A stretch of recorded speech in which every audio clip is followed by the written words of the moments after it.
Okay, so I'm Liv. Welcome to our Bridging the Gap conference. We're very excited to have you all here today. Myself and some other fabulous young people are going to be running this conference. So if you all could give me a wave, we are the facilitators of the conference. We've got a slightly older, older person. I just want to say thank you so much for coming today and taking the time to come, and I hope you're excited as we are. A bit of background on us. We're from Yorkshire Wildlife Trust, and we're doing a placement there called the Tomorrow's Natural Leader placement. So we call ourselves the TNL. So if you hear that, that's what we are.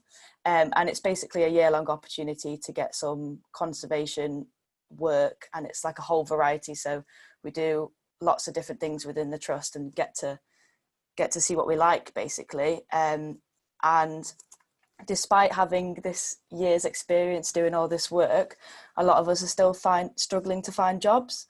And that's something that we really wanted to address. We feel like that is a big issue. And we hope that today you guys can help us come up with some solutions for that and hopefully implement them in your own lives.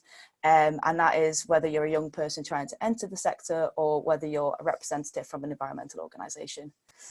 Okay, so I'm briefly going to pass over to Sam, who's going to do some housekeeping with you all.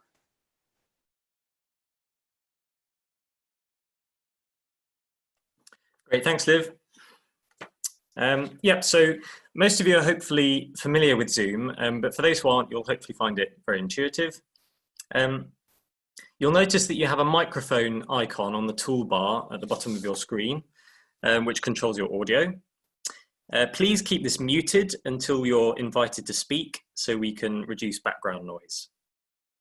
It should already be muted, but if it isn't, then you can just click it once to mute it. You also have a video camera icon, which controls your webcam. It's up to you whether you have your video on or off. It can be nicer to speak to lots of faces rather than black screens, but if you'd like to have greater privacy, then that's fine too. And bear in mind that if you do have your video on, you'll be visible to everyone in the conference. You can also have a bit more privacy by changing your Zoom name, so it just shows your first name. To do this, you click on the three dots at the top right-hand corner of your video screen and select Rename. You should also have a speech bubble icon in the toolbar called Chat, which is where you can post written messages.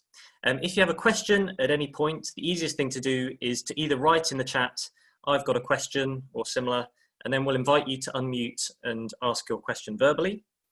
Or otherwise, you can just type your full question in the chat. It's up to you. We'll be having some Q&A sessions after the presentations, for instance. Parts of the conference will take place in breakout rooms, which is a cool function in Zoom that effectively creates little sub-meetings within the overall meeting.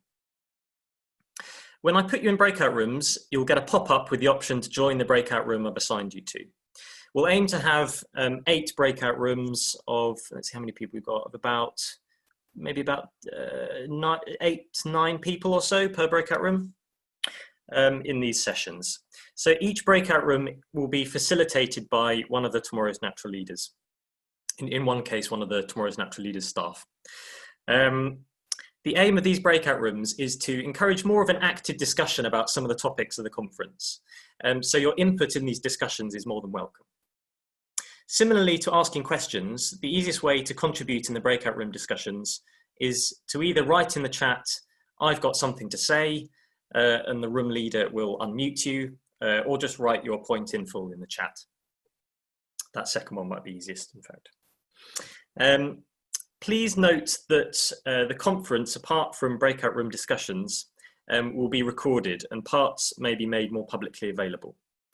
We'd ask that you be respectful to the other participants, and we hope you enjoy it. If you do enjoy any part of the conference, you can always express this using the reactions icon on the toolbar, which gives you the option of a thumbs up or clapping. I can already see some clapping. Thanks, Liv. Right, that's all from me. Back to you, Liv. Okie dokie. Next slide. Okay. So just quickly to go over the outline for today. I'm going to briefly talk about our aims for the conference, and then we're going to have a quick poll just to see what you guys think about some stuff. And then the next section is all about diversity in the environmental sector. So we've got 2 presentations from some fantastic young people, Mya-Rose Craig and Joshua Stiles, and then we're going to go into those breakout rooms that Sam mentioned and have a little discussion around that. Then we've got a quick break, maybe 5 minutes, just to get to your coffee or go to the loo or whatever you need to do. And then after that, we're going to talk about more generally about the barriers and solutions that young people face. So Sam is going to briefly talk about a survey that we sent out to employers, which some of you here might have answered. And then we've got a presentation from Steph at Groundwork, who's going to talk to us about how they support young people in their organisation. And then we're going to go into breakout rooms again to look at some solutions and think about some solutions in groups. And then we've got a final poll and then we're done. So hopefully it'll go nice and quick and everyone will enjoy it. Right, next slide. Okay, so today we've got 4 main aims that I just thought would be nice to let you guys know what our goals are really. And they are to increase knowledge of the barriers and solutions for young people entering the environmental sector. And this is beneficial to everyone here. Obviously for young people, we want to make you aware of the barriers there are and the solutions, but we also want to highlight it to employers, the issues that young people are having. And then the second one, we've got to showcase the value of young people. So us TNLs, we are young people and we see ourselves as very valuable. And we want to make sure that everybody sees that too. The third point, increase young people's knowledge of opportunities within the environmental sector. So today is a chance for us to talk about those opportunities and for the employers that are here for you to say the types of things that you do offer. Hopefully it won't all be doom and gloom. There are some positives to this. And then finally, we want to make young people aware that they're not alone in the barriers that they face. So some of the barriers that we discussed today are going to be harder to tackle than others, and they may be quite personal to some people. So we want to remind you to be really mindful of that. But we also want to make you guys feel like you're not alone and that we are working to overcome this, and you know, we're doing this together. So please be, just be mindful. Okay, next slide. So now we're going to have a quick poll that Sam's going to put up. If you could all answer it, that would be great. But so Sam can actually see, everyone can see who's voted. So try and vote if you can.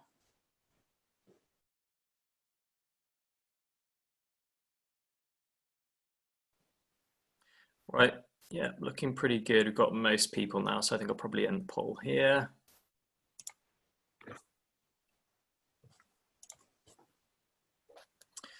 Right, so hopefully you should all be able to see the results now.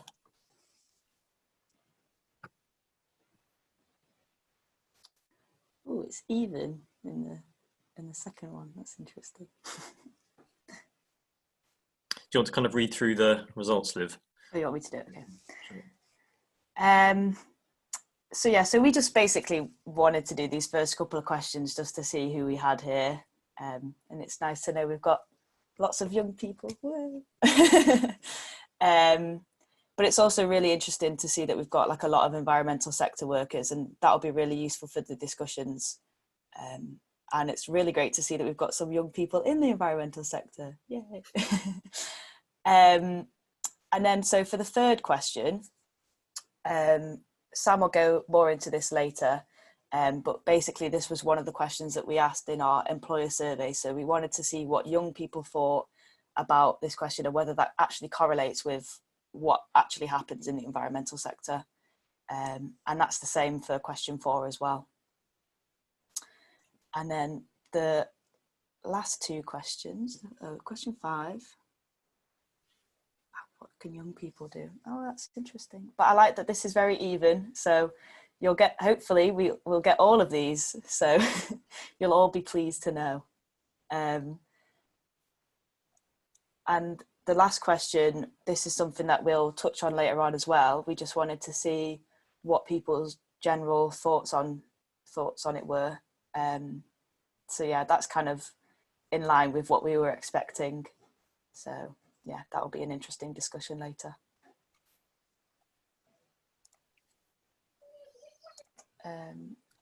Sam, do you want to get a quick photo of those all? We'll have them after, I think, won't we? I'm not sure. Will we? Okay. Have they gone? Okay, so now we're just going to jump into our first speaker, which is Mya-Rose Craig. Again, like Sam said, if you think of any questions while she's speaking, if you could just pop them in the chat. And then while she's talking, I'll try and pick out ones that if they're similar, I'll just ask one or anything like that. And I'll try and get through as many at the end as we can. So Mya-Rose is a prominent 18-year-old ornithologist, which for some young people who may not know what that is, it's just like someone who likes birds. She's a naturalist and environmentalist who's perhaps better known as Bird Girl. She's president of Black to Nature, an organisation which inspires young people from BAME backgrounds to get involved in conservation. And she recently received an honorary doctorate from the University of Bristol in recognition of her campaign work. She's thought to be the youngest person ever to receive this award in the UK. But Mya-Rose will tell you a bit more about herself, so I'll pass over to her now. Hi, thank you so much for having me to speak today. I was going to say now I had a lovely picture to have on the background while I spoke and stuff, but I was a bit of a genius and didn't realise that my script is also on my desktop, so I can't do that. But yeah, it's really lovely to be, to have been asked to speak today. So like you said, I'm Mya-Rose Craig, I'm 18, I'm a bird watcher, and I have been going out bird watching literally since I was a baby with my family. My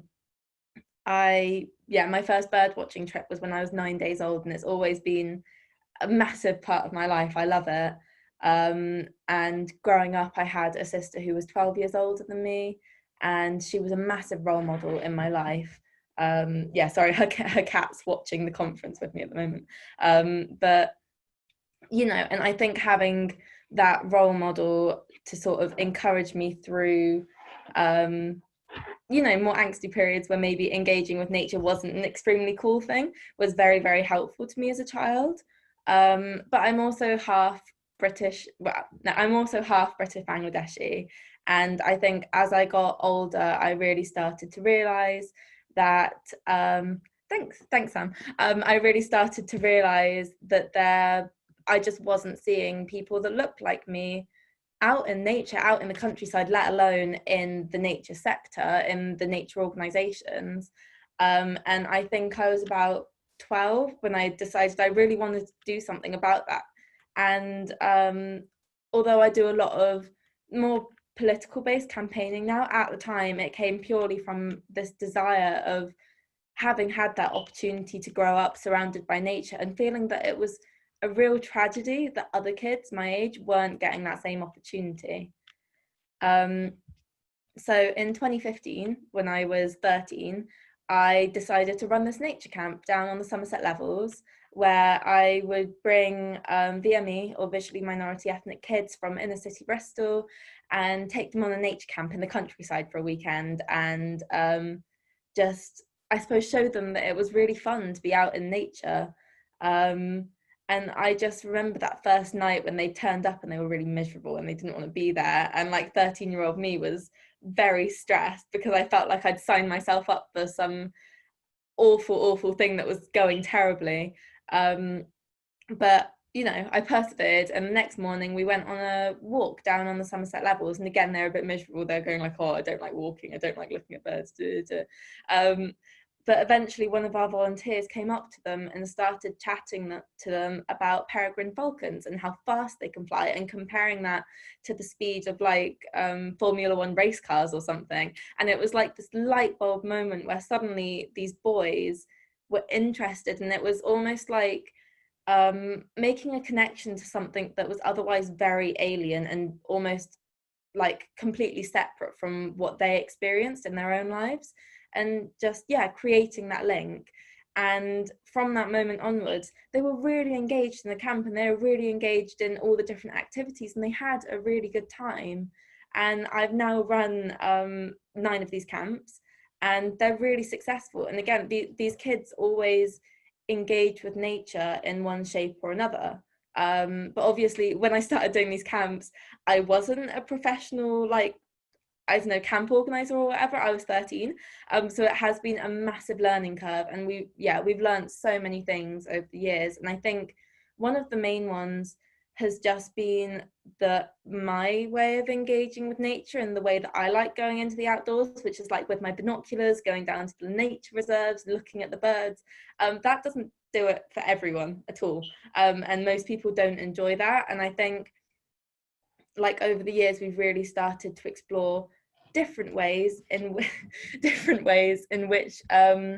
we can engage kids. And one of the things that we've been talking about a lot is nature by stealth, which is basically, instead of making a big point of going like, oh yeah, we're taking you into nature today, it's just doing activities that they want to do. So, like, for example, a few years ago, we did this filmmaking workshop for kids that really wanted to get into the filmmaking industry, but it just happened to be that the things that they were filming were green spaces and animals and birds, and they spent an afternoon just immersed in nature and they didn't even realize it.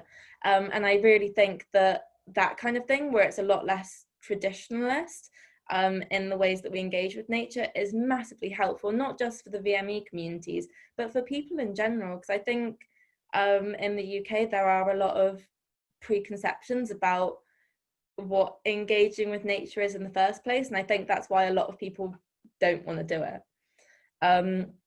But yeah, anyway, sorry. I ran this first camp in 2015 and I was quite interested, so I wrote to a lot of the different nature organisations asking what they were doing about the issue, because again, I felt like this was a real tragedy. And not gonna lie, at the time they wrote back that they weren't really doing a lot, but they did invite me to come up and talk to them at their various HQs across the country that autumn. But unfortunately I had school, so instead I decided to bring them all together, and instead of having like a 14-year-old girl tell them what to do, I thought that it would be great if I got some experts to tell them what to do. And my parents sort of told me that's called a conference. So in the summer of 2016, I organised a conference called Race Equality in Nature. And in the meanwhile, some really, really interesting, this is spring of 2016, some really interesting research came out by UCL that basically demonstrated that negative behaviour reinforces negative expectations.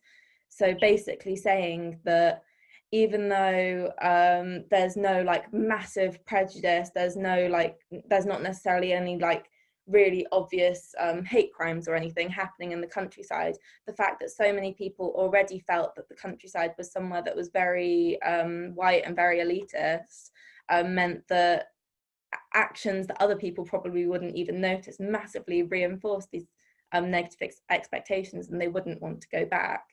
And in the conference, that was actually touched on a lot, not by people that knew this research existed. And you know, there was a lot of conversations about what the different barriers were. And I think one of the reasons that people haven't done much about this issue in the past, even though it's a massive issue, it's 0.6% of the nature sector that's not white, which I think is really shocking. But yeah, a really broad range of barriers, from you know, cultural fear of dogs and people not wanting to go into spaces where they were worried there might be dogs, and a lot of the elders in these communities not actually having clothes that are suitable for British weather, to, like I was saying before, feeling the countryside's very like they're very alien there. And also the fact that a lot of parents were very worried about letting their kids hang out in parks and green spaces because they didn't want them to either become involved in gangs or be profiled by the police for becoming involved in gangs. And also I think that something that people don't necessarily think about a lot is that although VME is the catch-all term, there are loads of different communities inside that, and obviously all of them have different barriers because they're all from different places and they all have different cultural backgrounds. But it wasn't all negative. We did come up with some solutions too. And the main three were role models. And like I had when I was a child, you know, really showing that there are people that already do this and it's a good thing to do, and there's no reason why you can't do it too. So we've been pushing, my organisation Black to Nature has been pushing a lot of pushing a lot of effort into diversifying media from these organisations. And I remember it was about a year ago now, but I opened up this kids magazine that had arrived for my niece, who was about 10, and there was this little South Asian girl on the front. And I just remember thinking that, like, if I had gotten that as a child, that would have meant the world to me. And it really does make such a difference, because our media isn't constantly screaming that you don't belong here too. The next thing that we decided would help massively was careers advice for parents and children, because another reason that we just didn't have people coming into the sector was because a lot of their parents, well, the parents really want their kids to succeed, which is normal, and there's a real lack of information about the nature sector, about the conservation sector, proving that it's a good job and it's somewhere that you want your kids to be. And I think going in and talking to people in schools, talking to parents, again, would make a massive difference. And finally, we thought, actually, in terms of biology and environmental issues, it would be really useful to link stuff back in schools to, like, their place of origin. So a lot of my Bangladeshi family doesn't particularly care about environmental issues, just because there's that complete lack of knowledge. But a few years ago, there was a massive oil spill in Bangladesh, and immediately people were really interested and really engaged, because it was something that was a lot more tangible to them and a lot more understandable to them. Yeah, and basically, in general, we were just talking about the fact that the nature sector has a lot of issues with diversity, but in general, and that means that it's not necessarily sustainable, and a lot of the change that they implement doesn't last, because it's such a small fraction of society that's deciding where to go. Yeah, so I guess finally, I do just want to say that most of the blame doesn't just fall squarely on the organisations in the sector. And in the last few years, there has been a massive push for change, and although a lot of it hasn't necessarily been implemented or hasn't been super successful, I think that compared to when I first started campaigning, where talking about race was very taboo, people just didn't really want to hear about it because it's really difficult. People sort of have a thirst for change now, and they do want to implement things that are going to help. And I do think that that's really important, and it's something that shouldn't be downplayed. Yeah, so I guess if there are any questions, I'll be happy to answer them. But I just think that things can only get better from here, really, and hopefully it will just be quick enough for it to make a difference. Amazing, thank you, Mya-Rose. Yeah, lots of claps all around. Feel free to react. Has anybody got a question? Okay, so we've got a question from Lorna. Are you aware of young people that you took on at your camps that continue to engage with nature? Mm-hmm. Yeah, so the thing I always want to clarify about camps is it's not about creating mini environmentalists out of kids and teenagers. It really is about giving them that opportunity to go into green spaces. But when we've gone back and talked to kids, they've talked a lot about how, even though they live in really urban areas, just being a lot more aware of the nature all around them, and like when they go to the park with their friends, noticing the birds flying around and stuff like that. And I think it just means that connection to nature has been forged. But also on the camps, we go to a lot of effort to really start conversations about nature and about environmental issues, and really pushing their knowledge and making them think about things that they usually just wouldn't think about at all because it's not on their radar.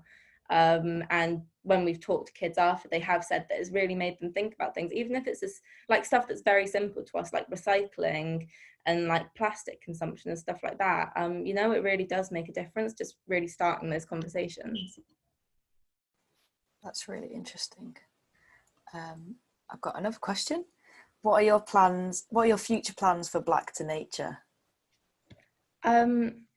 Yeah, so that's quite an interesting one, because I'm going off to uni in the autumn of next year.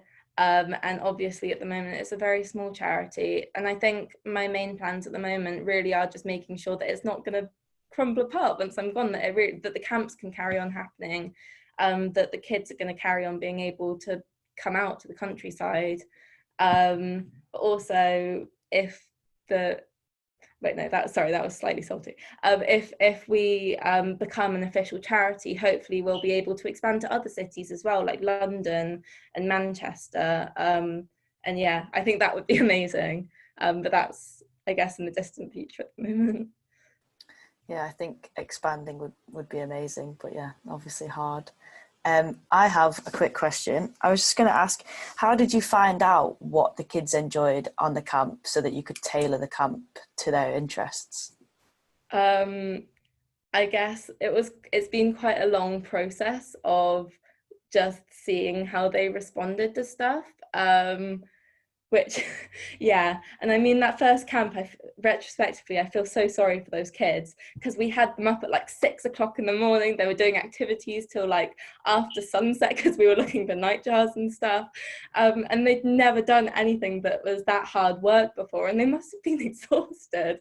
So now obviously the camps are a lot more chill. They have a lot more time to just play like footy in the field with their mates. It's just a lot more calm, and we've realized that the main thing isn't even the activities really, it's just being out surrounded by nature.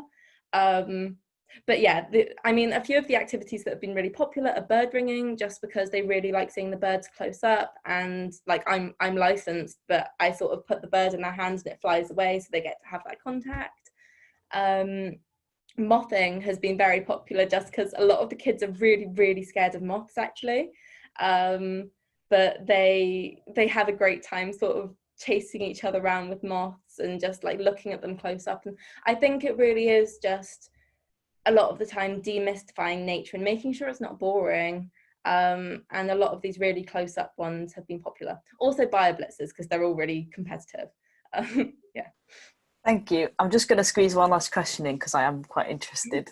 How did you engage the kids in the camp in the first place? Like, how did you get them to come along? It's quite an interesting one actually, because for the first few camps it was very much about convincing the parents that it was a good thing to do for their kids, and that kind of thing, and the kids themselves didn't particularly want to be there, and then the task of engaging them was on the actual weekend.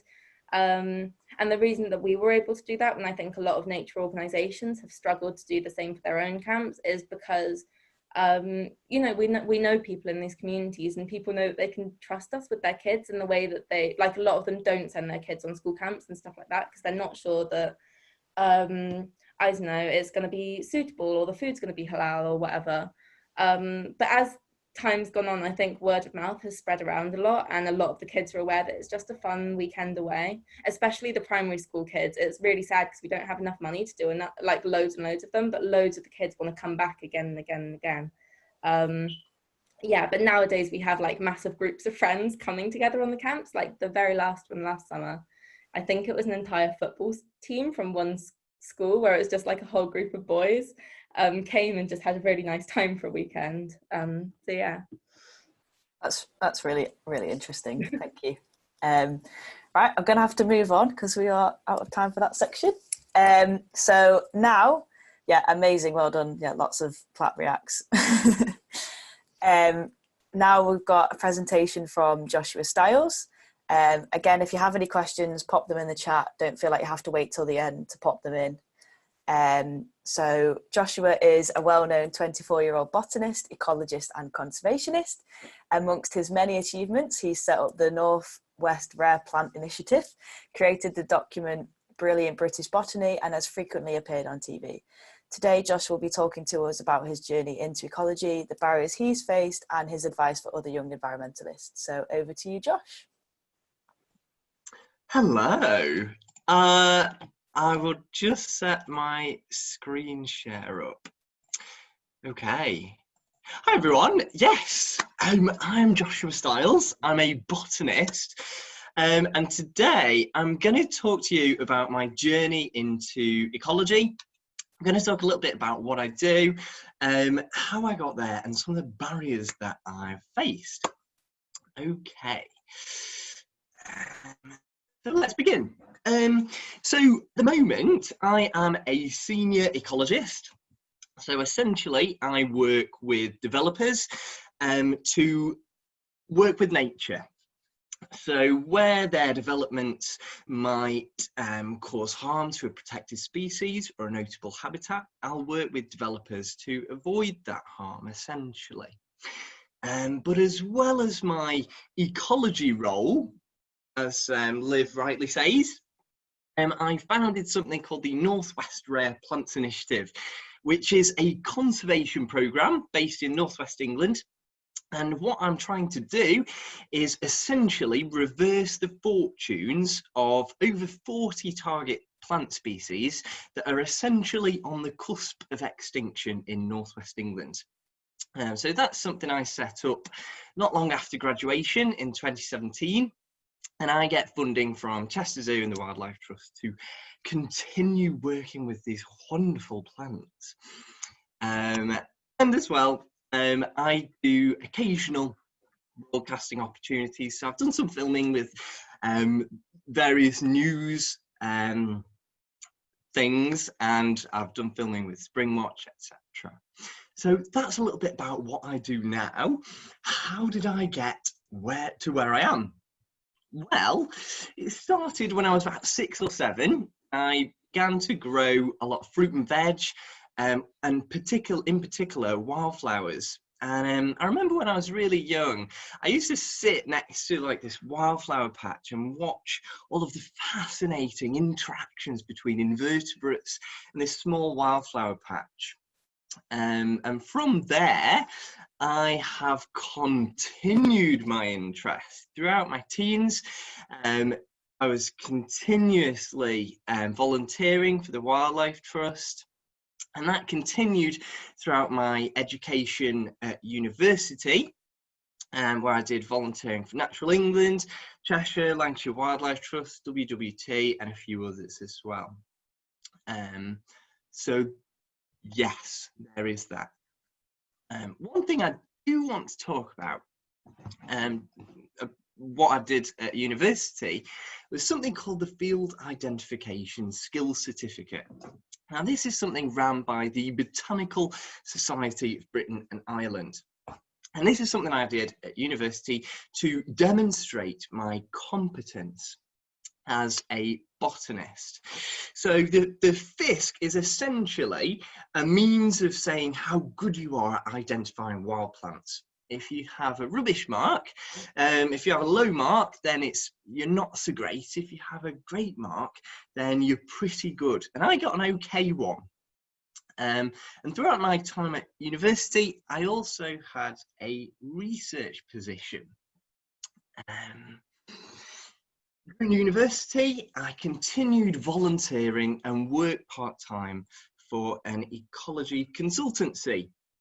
And it's through all of this volunteering work and the relevant experience that I had throughout my teens, throughout my university life, that secured me a post, secured me my first environmental job at my ecology consultancy during March 2017. Okay, so I got my ecology consultancy job with a lot of volunteering work and hard work. I'm sorry, I'm trying to squeeze everything into 10 minutes here. But there are a few barriers that I faced. So first and foremost, I'm LGBT. I identify as a gay man. And coming out at 19, going through university, and even now, that has been something that has been really, really difficult at times. The abuse that I've got in public, and also some of the stuff that's happened in the environmental sector itself, it's been pretty crap, if I'm allowed to say that. Another barrier that I think is really important to identify with volunteering in particular is the age gap. There's often a huge age gap between me as a relatively young person and many other people who participate in volunteering who are often sort of middle-aged and really, really old. No offence if you're middle-aged or really, really old. Another barrier that is really important to consider are jobs, conservation jobs, ecology jobs, environmental jobs with really poor crap pay, which is another barrier that I have identified. Another thing that has been somewhat of a struggle throughout my university life, throughout my education, throughout my career, is I also have ASD, autism spectrum disorder, which means that I perceive things and act in social situations differently to people who aren't ASD. So that's another barrier that I've identified. And another one, just very last thing, for me going through university, it was incredibly hard. My mum is a single parent.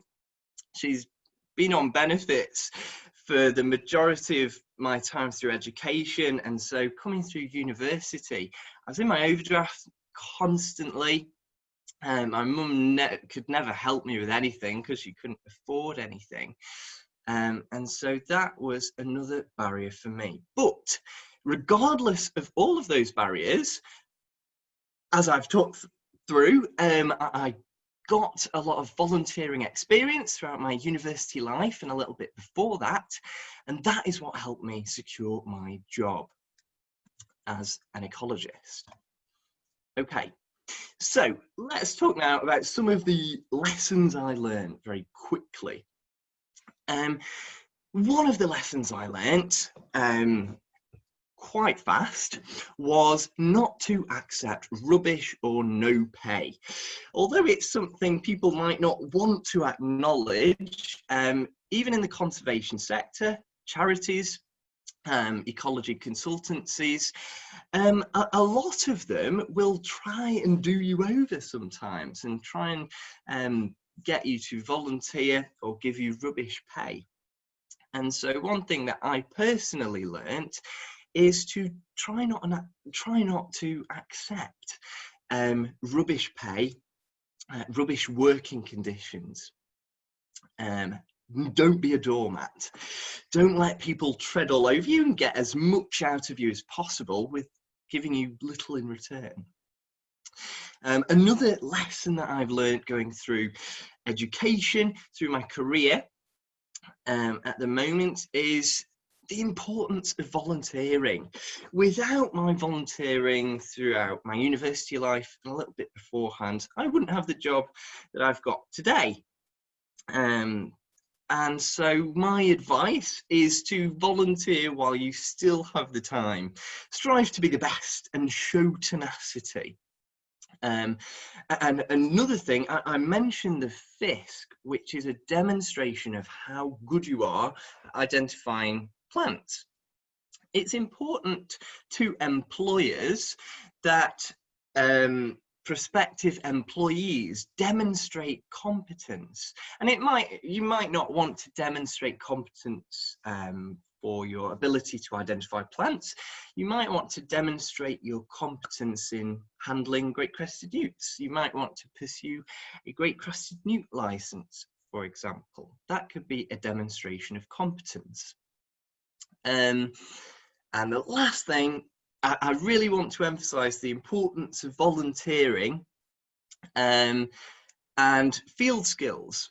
In consultancy and conservation jobs, generally, the technical aspects of the job, for example, authoring reports, those sorts of things, can be picked up really, really quickly. They're not that important in my experience most of the time. Field identification skills are accumulated over long periods of time, and they are the most valuable skill in, I've said, any or most ecology jobs. And so those are some of the key lessons that I have learnt, And I'm sorry that I've crammed everything in. I was just desperate to meet that 10-minute deadline. And so now we have time for questions. Marvellous. Thank you so much, Joshua. That was excellent. Thank you for fitting all that in. You did very well. Marvellous. So we've got a question here that says, how did you decide which 40 species to protect or work for? Ooh. Well, it's a complex process, really. It involved a lot of talking with the Botanical Society of Britain and Ireland, people like Natural England. Most counties have something called a rare plant register as well. And those things identify what the rarest species are. And so it was consultation with a lot of people and organisations, and looking through the literature available that really informed that decision. Thank you. I've got one here that says, do you think university courses teach and encourage students to develop the correct skills for entry into the environmental sector? Sadly, no. In my experience, a lot of ecology degrees don't emphasize the importance of fieldwork, and a lot of it's theory based. One thing that really helped me right at the beginning of university was the British Ecological Society. They run a summer camp, and I got into it, which was really great, and everyone there just really emphasized the importance of volunteering. And it was sort of from that summer camp that I decided, right, I need to continue this volunteering now, because it will ultimately help me get my dream job. So no, but they should. Yeah, I agree. We've got a question here that says, you mentioned you had a difficult time within the environmental sector. How do you think conservation organisations can make the sector more welcoming for LGBTQ community? That's a difficult question to answer. I think times are changing, and to be fair, the vast majority of people in general who work in the environmental sector are great, and so I don't know how to answer that, really. Yeah, it was a tough one. we wanted to get it out of you before the discussion. All right. I'll ask one more. Okay. So, do you have any money and time management tips for working class people? Do I have any money and time management? What? Sorry, tips. Yeah, I said that. Oh, tips. Depends what stage of your life you're in, really, I suppose. For me, at university, as well as the volunteering I was doing, I actually had 3 jobs. So I worked in a kitchen, had a placement with WWT, and also worked for an ecology consultancy. So get a job, maybe. I don't know. That is a lot. That's a lot of things. Wow. Right, I'm going to have to move on, but there are some other questions in the chat, and if you feel like you want to answer them, then feel free to answer them in the chat. Sure. Yeah, but I'll move swiftly on. But thank you so much. That was amazing. All right. Thanks. Woo, lots of claps. Okay, so now we're going to go into our first breakout room discussion. And so Sam's going to split us all into breakout rooms. It's completely random, but each room will have a TNL or TNL staff facilitating. And in these rooms, we want you to answer 2 questions. So, do you think diversity is lacking in the environmental sector? If you're someone who doesn't, which I don't think there is, but then please give some examples why. And then the second question is, how can we overcome this lack of diversity? We thought it would be nice when you go into these rooms, just to, on the chat, if you just introduce yourself and say what you're doing at the moment, And that way people within the chat can see what kind of people they're in the group with. If you don't want to, you don't have to. And if yours is not a lot, not much, I'm sure you're not the only one, so don't worry about that. Just a reminder to be respectful of everyone in the room, and Sam will send us into the rooms now. Hope you all enjoyed that. I saw lots of stuff on the Trello boards. Very exciting. Well, I'm happy to share the Trello boards, Liv. Fantastic.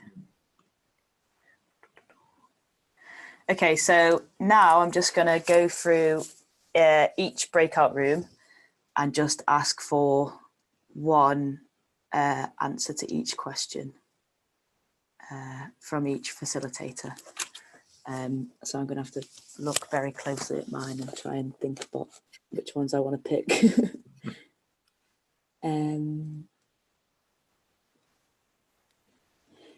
So for a lack of diversity, we were saying that unpaid work or poorly paid work, like unpaid internships, unpaid placements, all those kind of things, they do really discriminate against people who aren't from economically stable backgrounds. So that's kind of the starting point of where you start to see this gap between middle class and lower working class. Like this gap kind of builds, because if you can't go to the internships, then obviously you're going to be less benefited. That's yeah, can I just add to that point, Liv? Go on. Yeah, Joshua, who popped up in our breakout room, and he said that it's very difficult, people coming over who aren't from the UK, to try and study, because it's difficult to get sponsors and, like you said, to get the financial support to come over. So yeah, we made a point of that as well. Sam, if you could scroll down on my breakout room so I can see some solutions.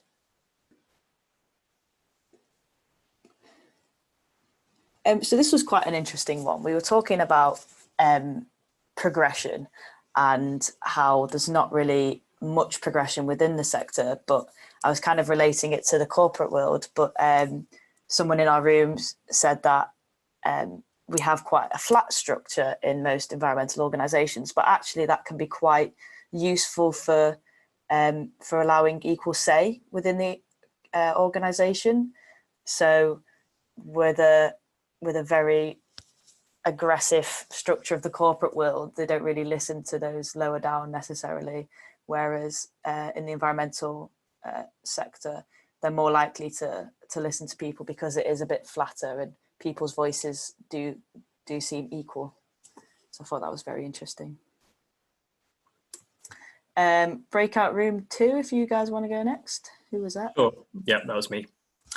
Yeah, so an issue that was brought up was that physical appearance can be a barrier potentially in the type of role you get. So particularly ranger type roles are perhaps more likely to go to kind of more macho men, really, essentially, and it could be harder for women to get those types of roles, although it is probably getting better.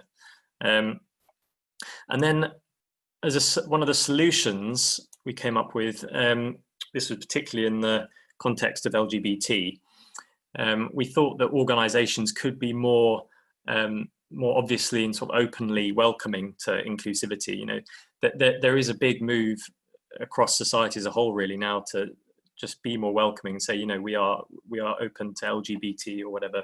But there was a sense that the environmental sector was kind of lagging behind that overall trend. Cool. That's cool. Me. Thank you.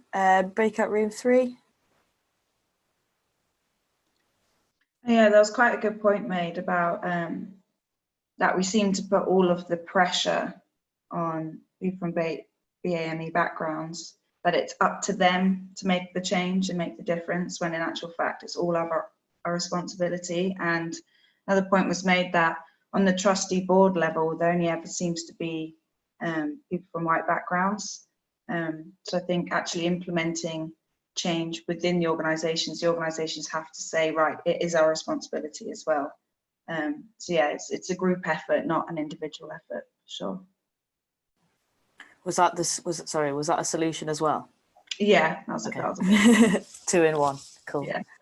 Yeah, no, I completely agree with that. I heard a really interesting quote about how, you know, if the person's pipe above you is leaking, is it your responsibility to fix it or is it theirs? Mm. So yeah. Breakout room 4. Hey, one of the things we were discussing was that we can see that there's possibly this change happening. I think there is a greater access for young people at particularly primary school level to get out and about, especially when you think about COVID and a lot of classrooms will be outside. But that's going to be quite a slow change, you know, if we're talking about the primary school kids growing up that might be a bit more aware and up for this. So we were talking about actually what can we be doing now to kind of accelerate that and help that process speed up. And we had a really good discussion about community leaders, wildlife organisations or nature conservation organisations looking to work with local community leaders in their communities to find out how's best to work with that community and also be that familiar face sometimes, just have that link through. And I know that the new CEO, Craig Bennett, of the Wildlife Trust is very keen on going to people where they are, rather than trying to kind of like drive people to nature, if that makes sense. Going to people where they are and then getting them engaged in nature, and then maybe they end up at our nature reserves. So it's a lot more about going out to communities and working with their leaders. Thanks, Joe. Breakout room 5. Yeah, so something we discussed as a room was that in the environmental sector, there's quite a big lack of role models from minority backgrounds. And that's sort of because obviously there's less minority people working in the environmental sector. So it's sort of an issue that will stay around until that problem's fixed. But also we discussed how sometimes sites that have a lack of public transport to them can not only create a divide between minority and ethnic groups, but also between the wealth groups, because the people that can't afford to drive to sites and rely on public transport often don't get the same access as people that can drive where they want.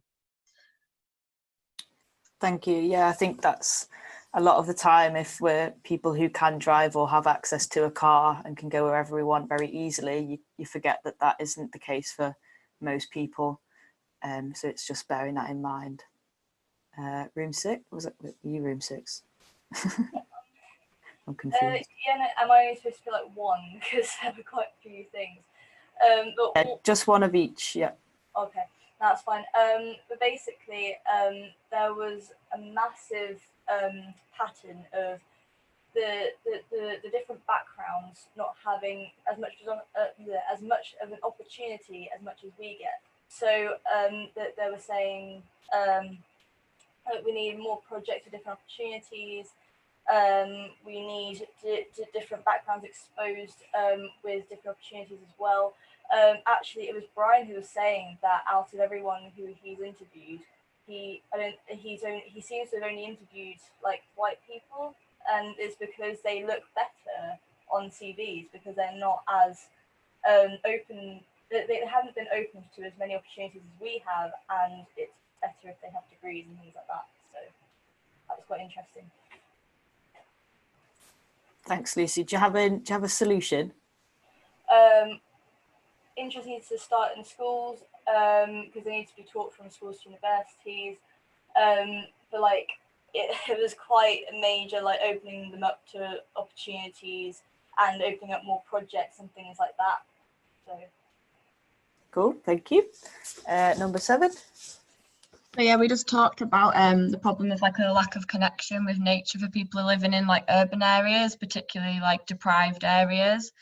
A solution to that, we thought we could connect deprived areas with green spaces, maybe through collaboration and like the importance of organisations and partnerships to engage young people and communities with nature. Like for example, conservation organisations could form partnerships with schools to connect young people with nature. Thanks, Sarah. I think that's a massive thing that the environmental sector in general is lacking, is just partnerships. Mm-hmm.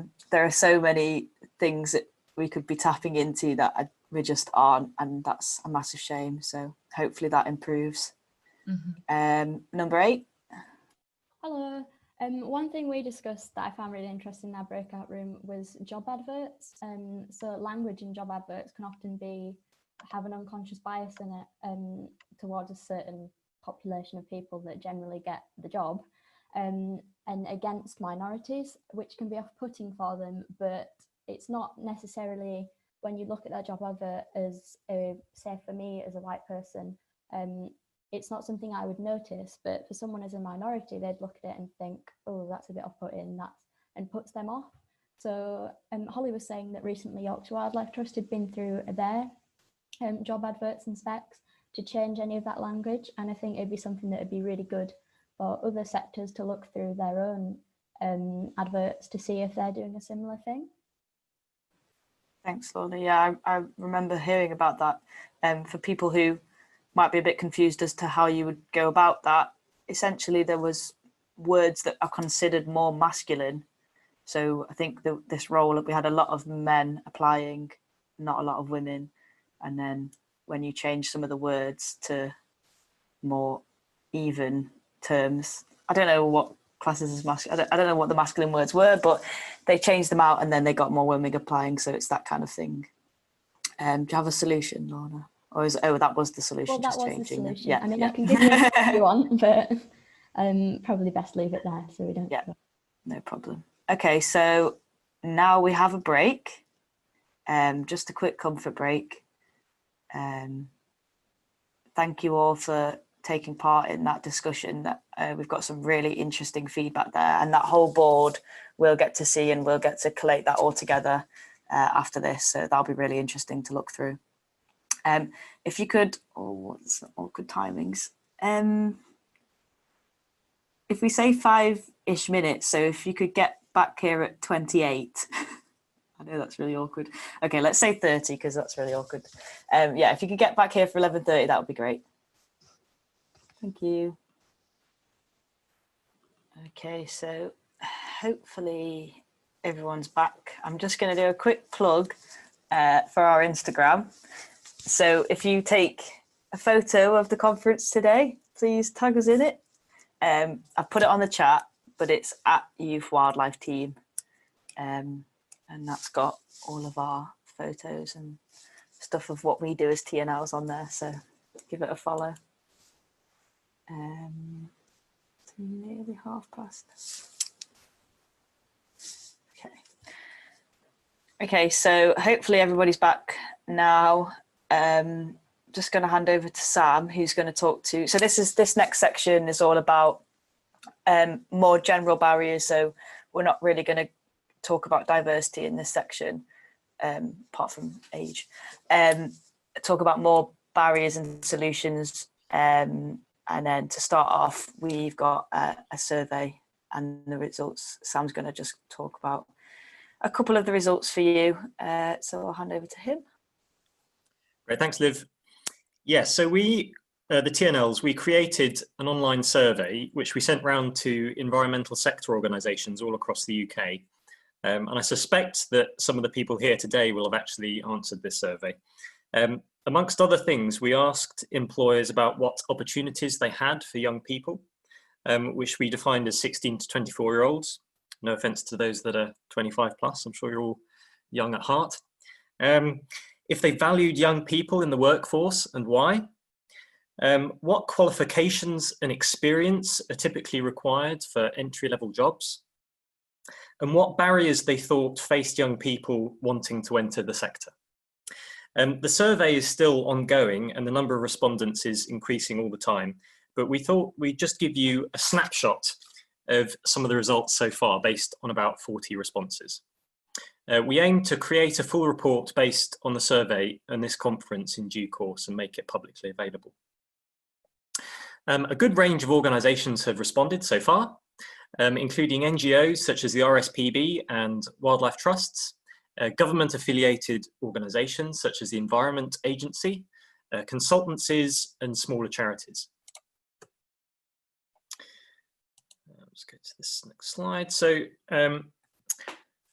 Something that I thought would be quite nice to share is the responses to a question we asked about whether the organisation values young employees, and if so, why. The responses were overwhelmingly positive, and there were several themes that emerged. So young people are valued for particularly their new ideas, different perspective. Some other words that came up were, creativity, radical, forward-thinking, fresh.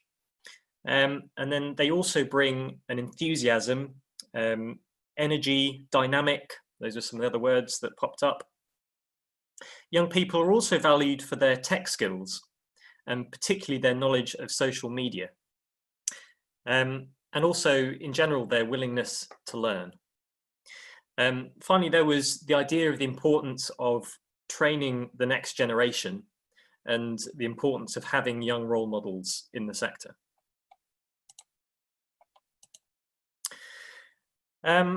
We also asked what sort of training opportunities were offered. And as you might expect, in fact, I think this basically follows the results of our initial poll, voluntary work is the most commonly offered. And this is one of the important barriers, I think, to young people entering the sector that was noted by organisations in the survey. But do note there is a variety of opportunities that are offered. However, it was pleasing to see that many organisations typically required no previous work or voluntary experience and included any relevant training on the job. Nonetheless, there are a lot of jobs requiring even as much as 2 years worth of previous experience. I can't quite remember what the results of the first poll were, but I think it was a sort of range of responses. Do you remember, Liv?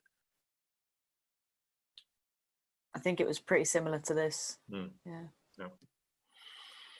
No. There was lots of other info from the survey, but in the interests of time, I'll now hand back to Liv and keep an eye out for the full report when we release it. Exciting stuff. Okay, so now we've got a talk from Groundwork, which is Groundwork UK, which is a federation of charities working nationally and locally to transform lives in the UK's most disadvantaged communities.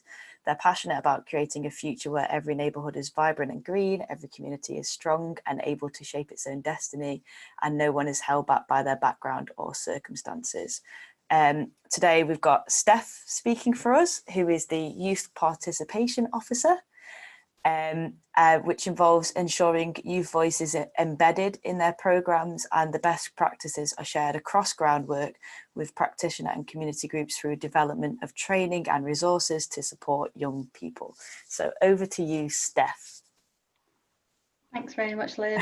Thanks so much for having me, and it's been a great event so far. So yeah, hopefully we can explore some of these general sort of issues that are coming up, the context and barriers that are sort of coming up for our discussions shortly. I'll just share my screen. There we go.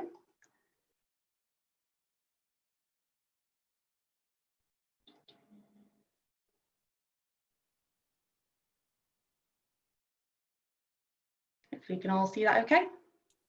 Yeah, that's good. Great, thanks. So yeah, so if you don't know much about Groundwork, just a very quick introduction. We're a federation of charities, of trusts that work in mostly disadvantaged communities. And the way we do this is by creating better places. So sustainability is at our heart, and community development. So we make sure communities are developing their own projects, start from where they need to start from, and then incorporate environmental aspects into that. So many different programs nationally and locally, and we do a lot of grant giving as well to enable communities to develop their own projects. We improve people's prospects. That's really relevant for today's discussion around employability, improving well-being, confidence and skills of young people, and those really most furthest away from the job market, but also a real range there as well in terms of the programs that we run that help people gain employability skills and employment. And we also promote greener living and working. So Groundwork was established in a time back in the 80s. It was a very difficult time. lots of inequalities in communities, a lot of decreased public funding, and we had to sort of innovate, and it was a bit experimental. So that involves a lot of sort of partnerships with businesses, groups, young people, just very much community development, bringing in lots of different perspectives and partnerships there. So if you've not heard of us before, it's probably because we're facilitating things in the background, and you may not sort of come across us yet.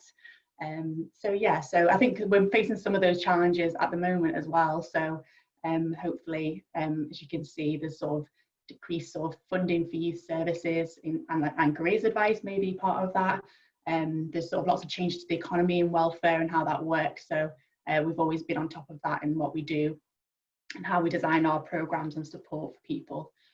So I thought I'd give some examples of what we do, and yeah, how our approach to it all really. So it's sort of quite a different approach really in terms of supporting young people into employment.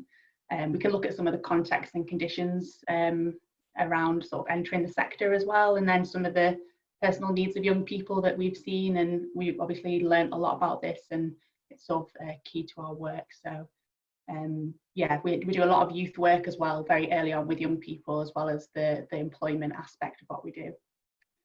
So I've got some examples here, and I thought perhaps we could pick some of these videos to have a little look at and maybe like delve into those examples. So just in terms of the employability opportunities, they can be broken down into different sort of different approaches really, different ways in which we do that.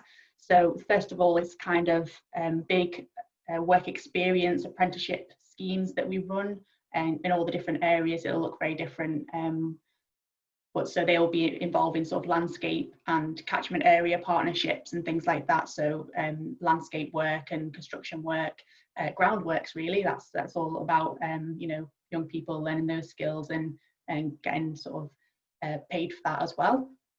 And then we have green teams as one of our programs, which would be more bespoke projects. So I guess people who have a lot more challenges to overcome on top of that employment challenge. So yeah, that can range perhaps supporting people who are a bit older as well, who are becoming removed from the employment, being removed from education for a while perhaps. So green teams is where we get teams of people together and again go out and find ways to improve the green spaces in communities, and people can learn all sorts of skills through that. The main qualifications we offer, you know, usually, you know, English, maths and horticulture, and also youth work qualifications.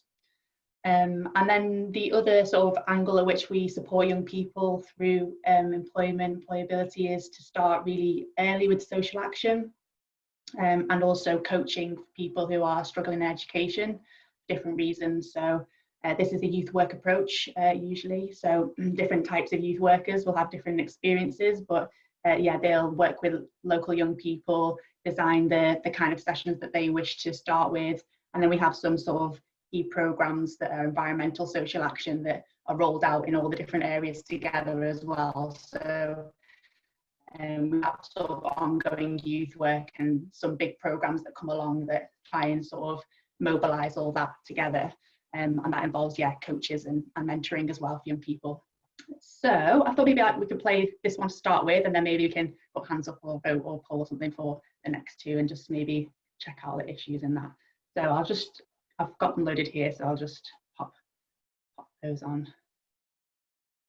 River Tees Rediscovered is a Heritage Lottery funded landscape partnership managed by Groundwork North Eastern Cumbria. It aims to conserve the natural and built environment of the River Tees, aims to really reconnect people with the river and the landscape.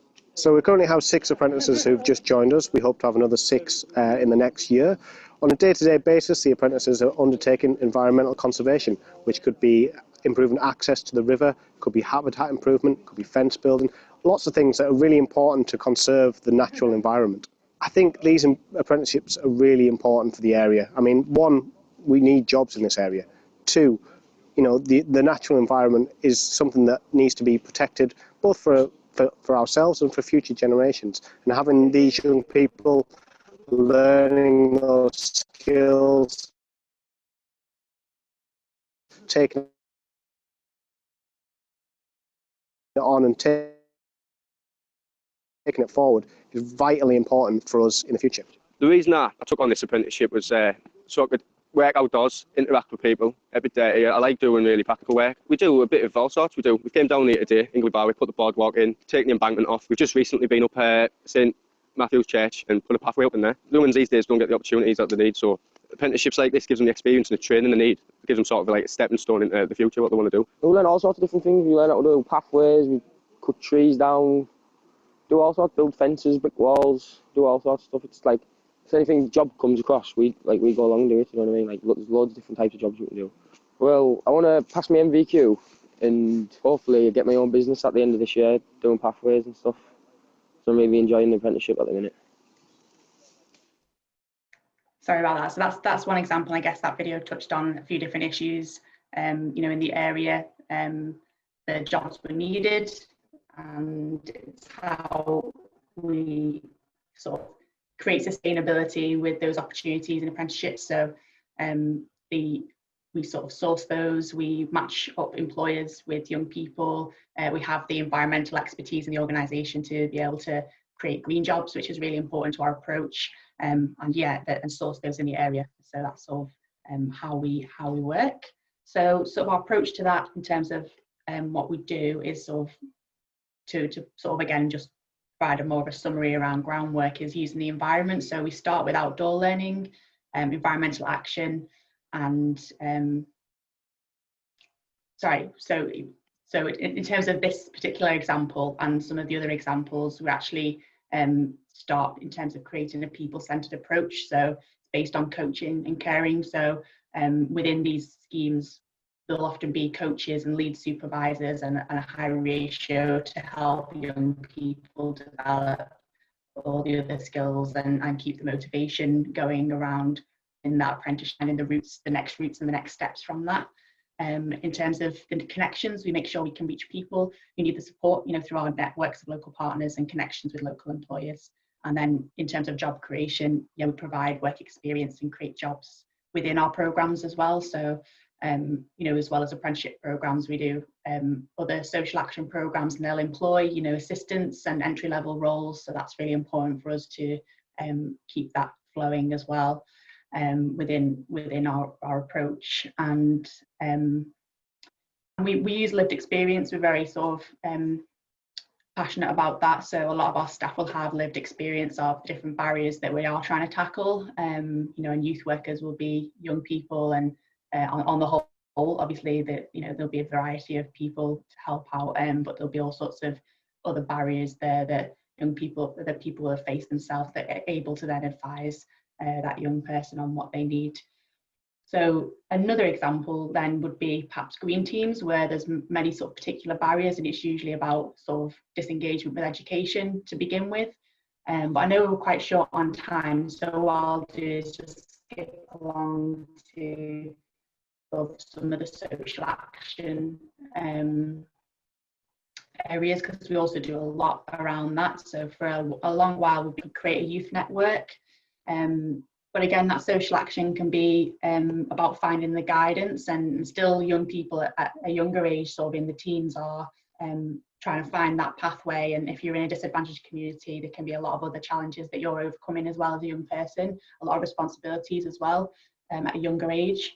So again, what we do there is to use outdoor learning and environmental action through youth work usually, so introducing the environment as we go along, harnessing the ideas of young people. So it'll be youth-led social action, and listening to young people. So we were committed to participation, ensuring our projects and programs are informed and led. So there's lots of, that's my role, is to do a lot of the consultation and designing that project with young people, providing the resources that they've requested. And yeah, social action, finding those practical projects that young people can get involved in, and show the community that they can sort of work to their benefit as well as their own skills. And we would do a lot with schools as well in terms of educational projects, helping teachers with outdoor learning, and also supporting those pupils I mentioned that are potentially going to disengage from education. It's the structured classrooms, not for them. So that's sort of where our approach lies.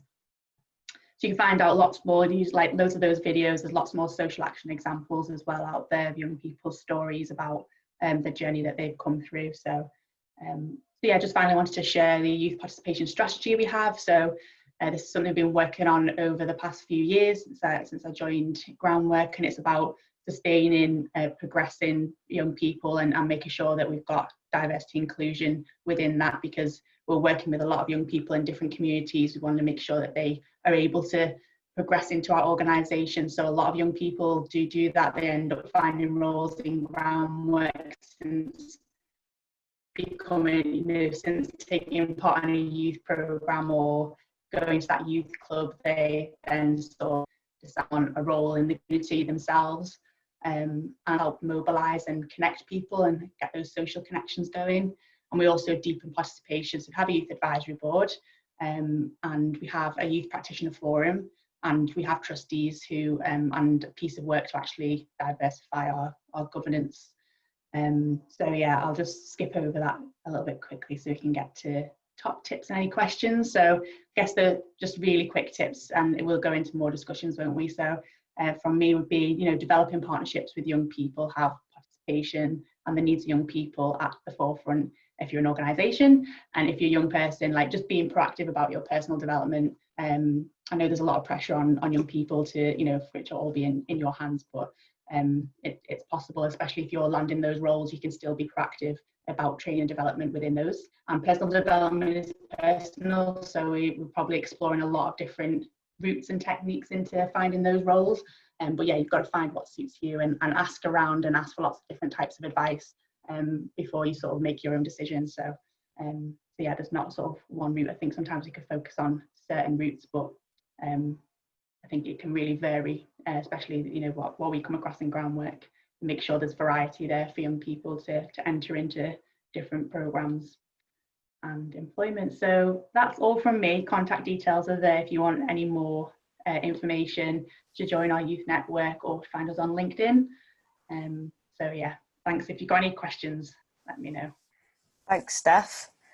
That was great, and I can vouch for Groundwork that they do listen to young people. I am part of that youth advisory board, and they take in everything we say, which is really, really nice. So we've got quite a few questions actually, so I'll try and narrow them down. One which I'm quite interested in as well: how do you get the funding for the money that goes into apprenticeships and providing jobs and creating jobs? Where does all that money come from? Yes, we get a real mixture of funding streams. A lot of that is through like your European funding for different social areas. We get grant funding from trusts and lottery, all pooled in together, and also like from local authorities. Sometimes we'll get behind certain partnerships, so because we're developing the partnerships, we can pool the resources. That's a big approach that's taken locally to sort of negotiate specific programs locally.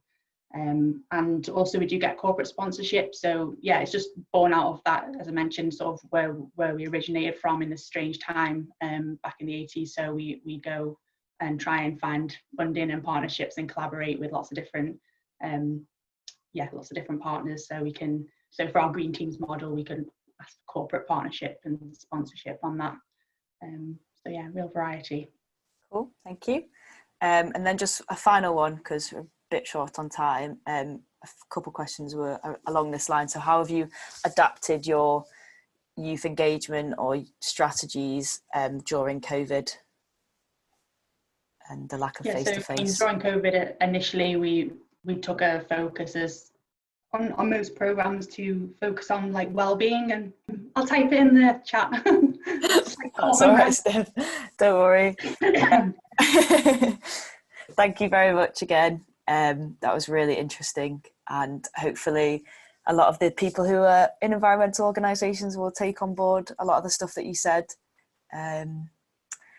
So now again, we're going to go into breakout rooms for a more general discussion. And in this one, I've got 4 questions for everyone, so more colours.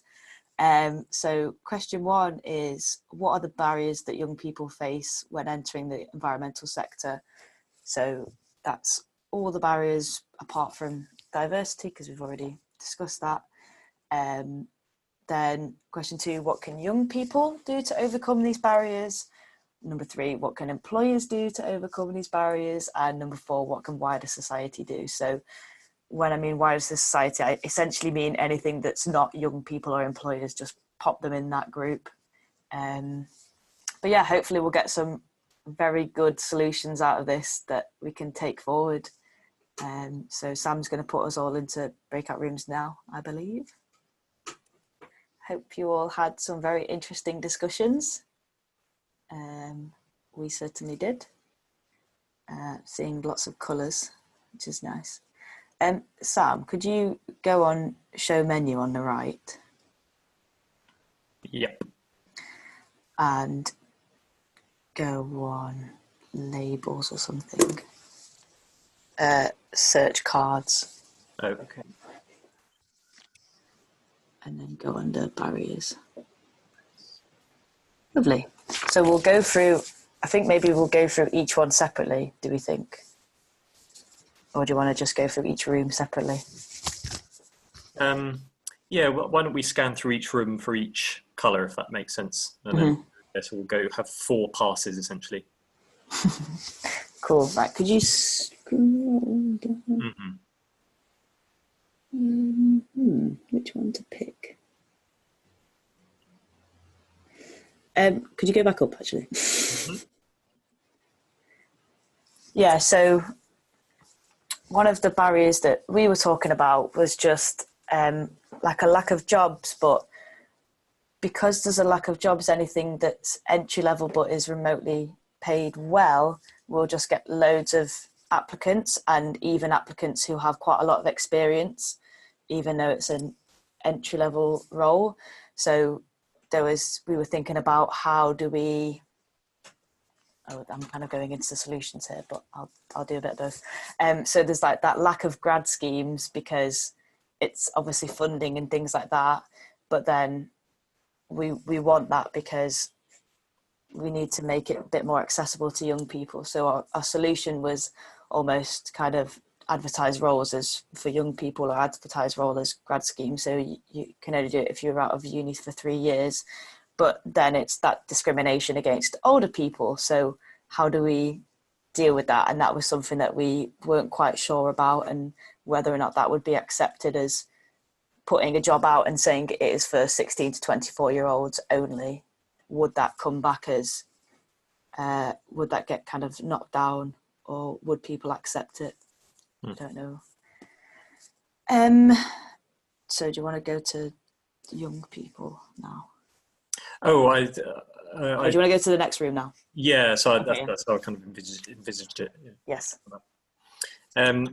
Yeah, so in terms of a problem that our breakout room discussed, someone raised an interesting issue that young people can get stuck in a position where they don't have enough experience for a job, but they've got too much experience to be eligible for extra training.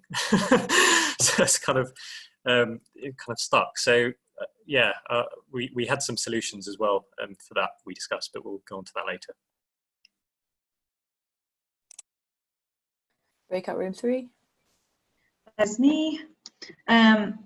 Yeah, we sort of touched upon how it's quite difficult to know which direction to go in, sort of like conflicting advice on whether to focus on a specific topic and find your niche or do a bit of everything. And that also comes into whether to continue studying to get a master's or a PhD, or to sort of get yourself out in the real world and network and try and work your way up from there.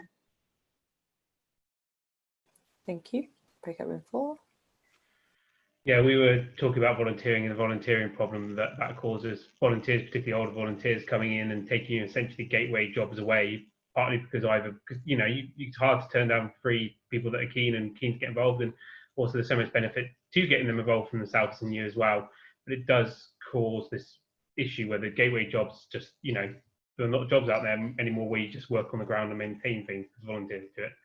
And then Abby and our group also pointed out, linked to that, is that if you get volunteers to do something, then in some ways, some parts of society, I mean, less in the charity sector, but maybe in other sectors, it almost devalues the role and says, well, that can be done by a volunteer. So that's not, I mean, fundamentally, legally, you shouldn't have volunteers doing any role that should be done by a paid staff member, so it puts on a position. So it's just something for organisations to be really conscious of when they getting volunteers in, which are fantastic and are lifeblood for so many organisations. They also have this effect. Thanks, Joe. Number 5. So we discussed as a barrier for young people, a lot of degrees in education prioritise a lot of theory work as opposed to hands-on experience. And this can mean that people can come out of uni having done a 3-year degree and still have very limited knowledge of actual practical work and what they do in a practical job. So I think it'd be important for universities to prioritise more practical work compared to theory. Yep, thank you. Number 6. Yeah, so we were discussing quite a few things actually. So one of the things that came up was that when in interviews and when applications are being looked at and stuff, employers are often comparing the higher qualified people to the lower ones almost. So they kind of say, oh, okay, so this person is, they're qualified in this, they're amazing. But then when they look at the lower, the people who don't have as much qualification experience as the higher ones do, they're like, oh, well, they're not as good then, and we want the higher ones, even though they may be just as good, which is quite interesting. And so it kind of links to, you need to know exactly what you want to do fairly early on in your life to be able to have that qualification experience ready. Thanks, Lucy. Yeah, I think our group was talking about that a little bit, about some people only decide late on. So it's a tough one. Okay, number 7.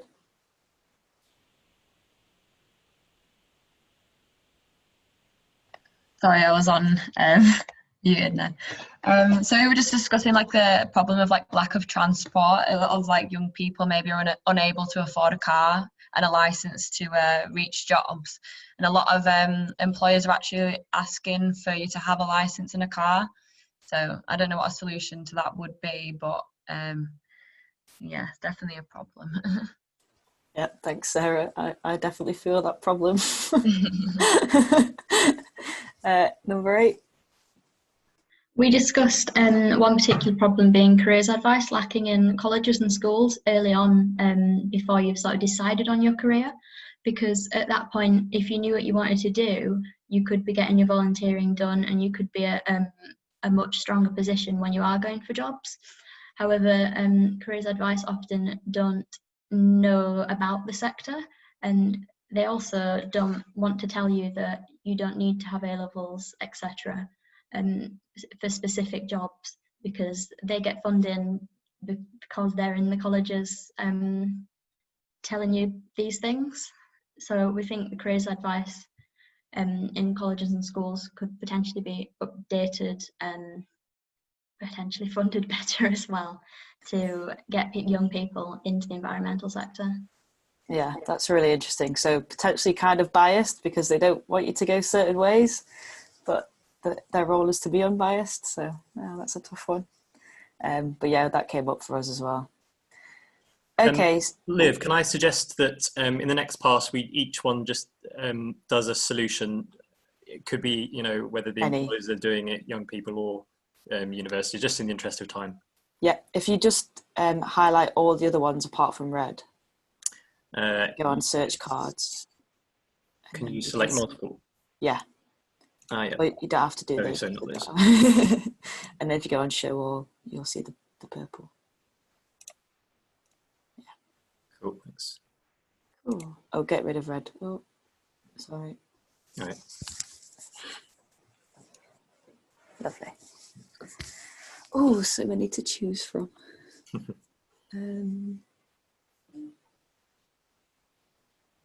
Could you scroll down, please? But slowly.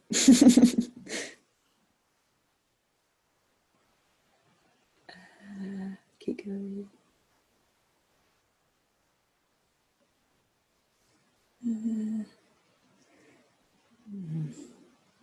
Okay, yeah, I'll just touch on this one because we kind of, Lorna kind of mentioned it there. So we also talked about careers advice, and one of the solutions to that we were thinking about was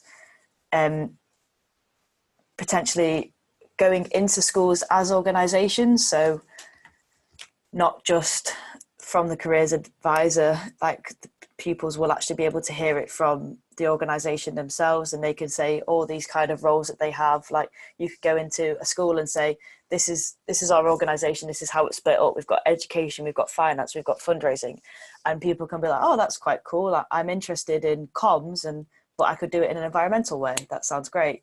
So I think there's that outreach that we don't necessarily have, and we were also saying about, even if the kids do get really excited about that kind of stuff, they might go back and tell their parents that they want to be a comms officer in an environmental organisation, and the parents will turn around and say, well, that's not going to earn you a lot of money, don't do that.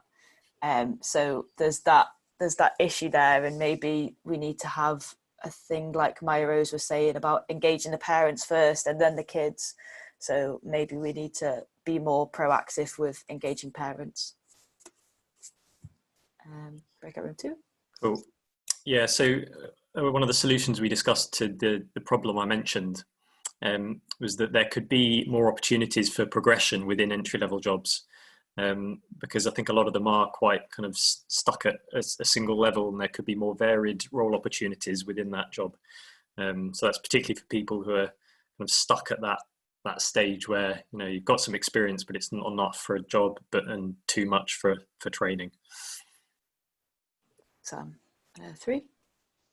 Yeah, we mentioned about when it comes to applying to jobs, you know, it's not always what you have on paper in terms of your degree, it's also the transferable skills. So as mentioned, how one of the girls, how she joined her environmental society at uni, and actually being on committee and organising events, and being involved in that way can actually help you gain a lot of transferable skills, and also just networking and being around like-minded people that can show you where to go to gain the new skills.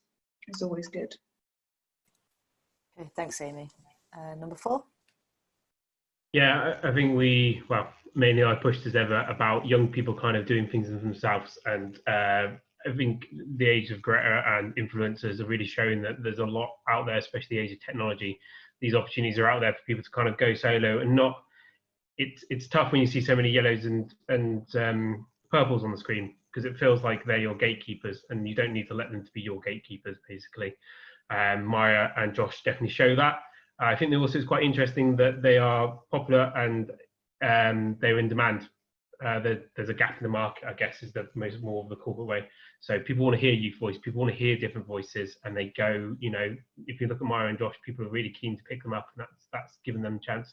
And there's nothing stopping anybody or to do that themselves, or if they're not into that place, you just need some maybe need some support from the employers themselves, just to get people to that point as well. But that the opportunity is there for young people, and people should take it.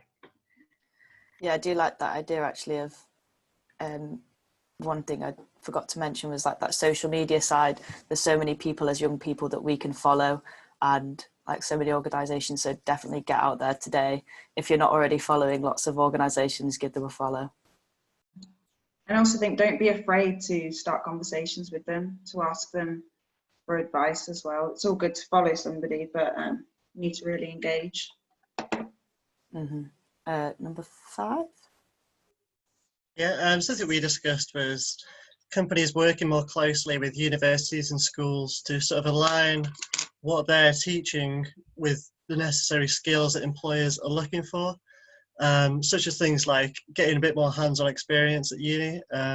So if they work together with the unis, they'll both benefit because they'll get better skilled workers, but the unis will also increase the employability of the students. Yeah, I really like that. And that links back to what Joshua was saying about his FISC that he got at uni.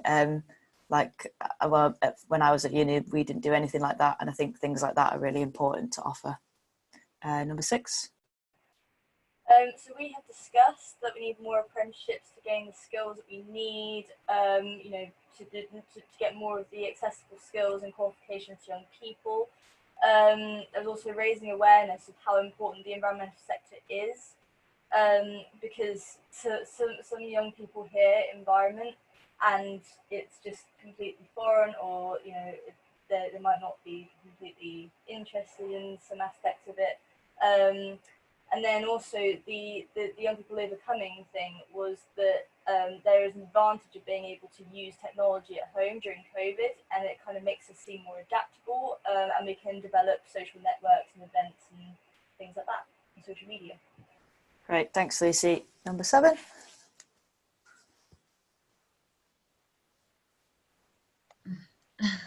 Sorry, I was muted again. Just touching on what we mentioned before, just like more careers advice during secondary school and university, like particularly secondary school, so earlier on, so that young people can feel more like prepared to enter the sector following education.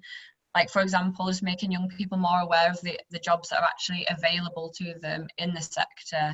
Like, high school is a point of when you may enter in university, so you want to know what you want to do, and if you don't know what's out there, then you might make the wrong decision. Or just like also the importance of volunteering. I mean, I went through uni and hadn't really considered volunteering until 3rd year in my master's, so like more career advice earlier on would be more beneficial. Yeah, thank you. And last but not least, number 8. So this is sort of building on a point that Joe made earlier about long-term volunteering, residentials, things like that being mildly illegal because they're not paid and they're effectively jobs. So we talked about employers making more flexible opportunities for long-term volunteering. So, for example, more weekend volunteering opportunities, and also communicating with other volunteering charities that aren't particularly in the environmental sector as to how they make it achievable for people to volunteer, especially when it's people that can't afford to volunteer for free, so can't spend all their every day of the week gaining experience volunteering. Well, thanks, Lorna. I know there was some stuff put in the chat, but I have noticed we are slightly over time, so I apologise for that. So we'll just do a quick poll to end, if you don't mind staying and finishing that off. Be interesting to see what you all think. Here are the results. I'll take that.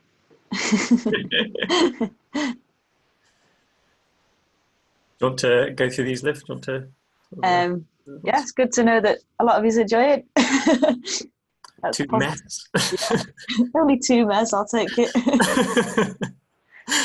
Yeah, it's really nice to see that people really enjoyed the barriers and solutions discussion, and that's really what we wanted to focus on the most today, I suppose, and that's what we'll really go back and look over that Trello board and pluck out everything that you guys said and try and make it as comprehensive as we can, and then we'll send that report around when it's ready. Okay, it's good to know that people have learned more. That's always positive. Yeah, it's nice to see that people realise the barriers. I hope that comes from a lot of employers as well, that they're recognising what young people are going through. Yay, it's good to see that people are going to implement what we've discussed. That's what we want. Please do try and implement it, especially in your organisations. Just bring it up and talk about it and have these discussions within your organisation, and they're really important. And we will release a report as well, hopefully, so that should hopefully be of use for you as well. Mm-hmm. And yeah, it's good to see that no one said no on question 5. And yeah, so we are recording today and we will send it out over the next week or so you will get that. So yeah. So just finally to say a massive thank you to everyone who came. We really appreciate you turning up and coming, and it was completely youth-led. We organised it, young people only, no old people allowed. No, I'm joking. The staff helped us with this, but we really worked hard to make this really youth-focused and youth-led, and we really appreciate everyone coming and spending the time to share some opinions with us. Once again, we have an Instagram. Please go give it a follow. Yeah, and we'll be sending around an evaluation survey over the next couple of weeks too. So if you could do that, I know we did the polls, but if you could spend time doing the evaluation, it would really help us with taking this forward as well. So yeah, thank you everyone.